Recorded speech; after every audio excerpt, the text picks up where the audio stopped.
पुढच्या बातमीकडे शिक्षण मंत्री विनोद तावडे यांनी फी वाढी विरोधात पुन्हा एकदा घेराव घालण्यात आलेला आहे। पुण्यात भारतीय विज्ञान संमेलनामध्ये तावडे आले असता पालकांनी त्यांना घेराव घातला। 2 दिवसांपूर्वी भारती विद्यापीठात देखील तावडेंना अशा पद्धतीने घेराव घालण्यात आलेला होता। त्यानंतर आज पुन्हा एकदा तसंच कृत्य झालेलं पुण्यात बघायला मिळतंय। मीडिया समोर हे मला अजिबात प्रिन्सिपल केबिन में मी हात जोडते तुम्हाला मॅडम आपण बोललेलं प्रिन्सिपल केबिन मध्ये येतो म्हटलं। आय रिक्वेस्ट बालकांना कायदा माहिती आहे का? मोबाईल मुलाला प्रश्न विचारायचा आज the question sir Vinod Tawde जो शब्द देता वो करता वो। भक्ती बिसुरे आमच्या प्रतिनिधी आता आपल्या सोबत आहेत। भक्ती, शिक्षण मंत्र्यांना पालकांनी घेराव घातला होता, त्यांचं म्हणणं काय होतं आणि शिक्षण मंत्री असं म्हणतात की मला अजिबात मान्य नाहीये, ते कशाबद्दलचं वक्तव्य होतं? रेश्मा, आपल्याला माहिती आहे 2 दिवसांपूर्वी भारती विद्यापीठाच्या कार्यक्रमाला जेव्हा विनोद तावडे पुण्यात आले होते तेव्हा सुद्धा या सगळ्या पालकांनी ज्या समस्या आहेत, जे काही म्हणणं आहे ते शिक्षण मंत्र्यांपर्यंत पोहोचवायचं होतं। परवाच्या भेटीनंतर आज ते पुन्हा पुण्यात आलेले असताना आज पुन्हा एकदा पालकांनी त्यांना भेटायचा प्रयत्न केला, त्यांना घेराव घातला आणि पालकांनी एकूणच मीडिया समोरच जे काही आहे ते शिक्षण मंत्र्यांनी आमच्याशी बोलावं अशा पद्धतीचा आग्रह धरला। त्यावरती शिक्षण मंत्री विनोद तावडे असं म्हणाले की आपण बसून बोलूयात, या संदर्भात जी काही चर्चा असेल ती करूयात। मीडिया समोर अशा पद्धतीचं कुठलंही एक प्रकारे स्टंट जर का तुम्ही करण्याचा प्रयत्न करत असाल तर तो मला मान्य नाहीये, असं तावडे यांचं म्हणणं होतं। आता फर्ग्युसन कॉलेजच्या प्राचार्यांच्या केबिनमध्ये शिक्षण मंत्री विनोद तावडे आणि पालकांची जी संघटना आहे, परवा ज्यांनी घेराव घातला होता, ज्यांनी आजही घेराव घातला, त्यांच्यामध्ये चर्चा सुरू आहे आणि ही चर्चा संपल्यानंतर तावडे जे आहेत ते पत्रकारांशी माध्यमांशी बोलणार असल्याचं सांगतायत। रेश्मा, निश्चित भक्ती, धन्यवाद तू दिलेल्या सगळ्या सविस्तर माहितीबद्दल। थेट जाऊयात पुण्याला, शिक्षण मंत्री विनोद तावडे बोलतायत। पूर्ण करणार आहे पुण्यात मुंबईत।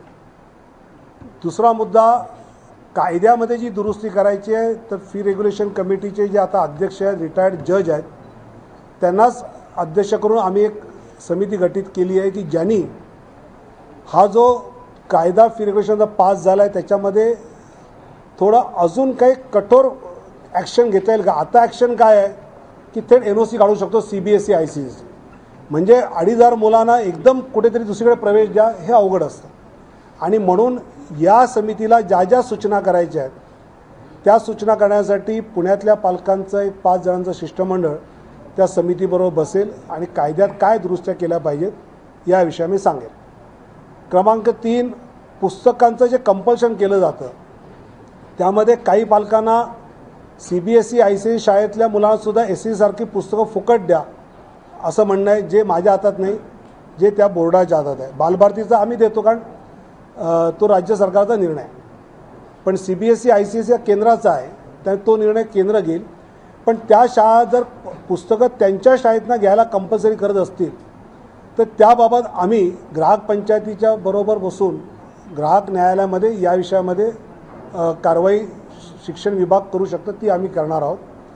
काही शाळांमध्ये या विषयावर ज्यावेळी आम्ही कारवाई केली तर शाळांनी 5 वर्षापूर्वी पालकांनी कशी मागणी केली होती की आम्हाला ही CBSE ICSE बोर्डाची पुस्तकं बाहेर मिळत नाहीत, तुम्हीच उपलब्ध करून द्या, म्हणून आम्ही ती करून दिली होती आणि ते आम्ही वेंडर्स आणून त्यांना सांगितलं होतं।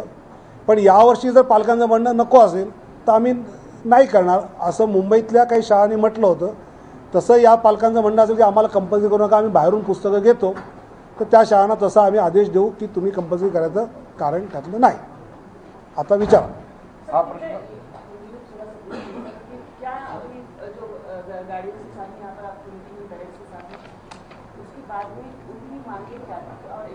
बताया अभी मैंने, नंतर सांगतो, बाईटसाठी पाहिजे सांगतो नंतर। पुण्याच्या बाहेर अजून कुठल्या शहरांमधनं फीवाढीचा मुद्दा? मुंबई, पुणे, नागपूर या 3 ठिकाणी हा प्रश्न आहे आणि हा प्रश्न अतिशय जेन्युइन आहे। म्हणजे पालकांना प्रचंड त्रास होतो आहे। कुठल्याही पालकाला आपलं मूल चांगल्यातल्या चांगल्या शाळेत शिकलं पाहिजे असं वाटणार, पण माझं सगळ्या संस्थाचालकांना ठाम म्हणणं असतं की तुम्ही तुमची संस्था चॅरिटी कमिशनच्या अंडर रजिस्टर आहे.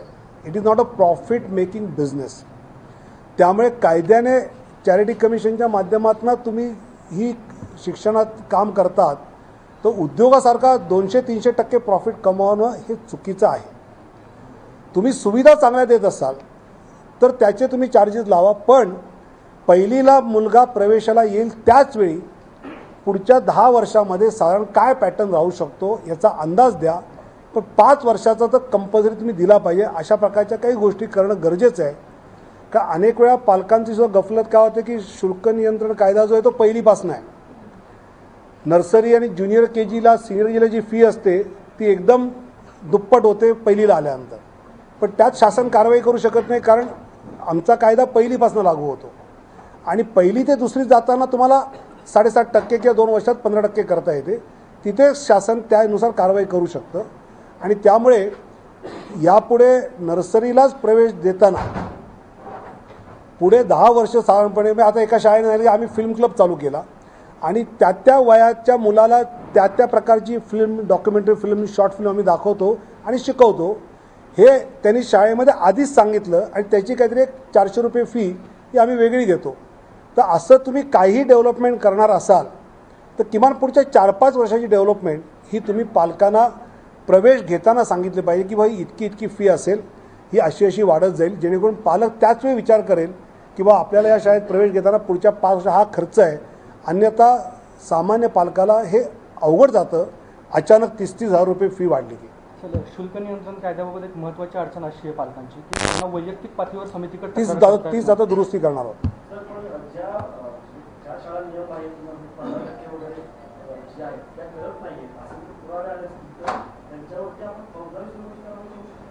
त्यांची आम्ही NOC काढू शकतो, मान्यता रद्द करू शकतो, ती शाळा बंद करू शकतो. मग त्या शाळेतले 2000 विद्यार्थ्यांना दुसरीकडे आम्हाला प्रवेश द्यावा लागेल. आणि पुन्हा CBSE ICSEच्या शाळांमधला जो टीचर स्टुडंट रेशो आहे तो त्यांना क्रॉस करता येत नाही. त्यामुळे 4थीत अचानक 2000 मुलं कुठून नेणार, हे अतिशय प्रॅक्टिकल प्रश्न आहे. त्यामुळे या कायद्यातच अशी दुरुस्ती केली पाहिजे की शाळा बंद करण्यापेक्षा सुद्धा अजून काही कठोर कारवाई त्याच्यामध्ये असू शकते की जेणेकरून या धंदेवाईक अप्रोचला चाप बसेल. असं आहे की अधिकाऱ्यांना ते दाद देत नाही, कारण अधिकाऱ्यांचं त्यांच्यावर नियंत्रणच नाही. बेसिकली ते म्हणतात CBSEचे आमचा काही संबंध नाही, मी फक्त NOC काढू शकतो. तेव्हा CBSE आणि ICSE शाळांमध्ये जो मनमानी कारभार सुरू आहे त्याबद्दल पुण्याच्या पालकांनी शिक्षण मंत्र्यांकडे तक्रार केली होती आणि त्या संदर्भात आता ठोस आश्वासन आणि समिती नेमण्याचं देखील शिक्षण मंत्र्यांनी मान्य केलंय.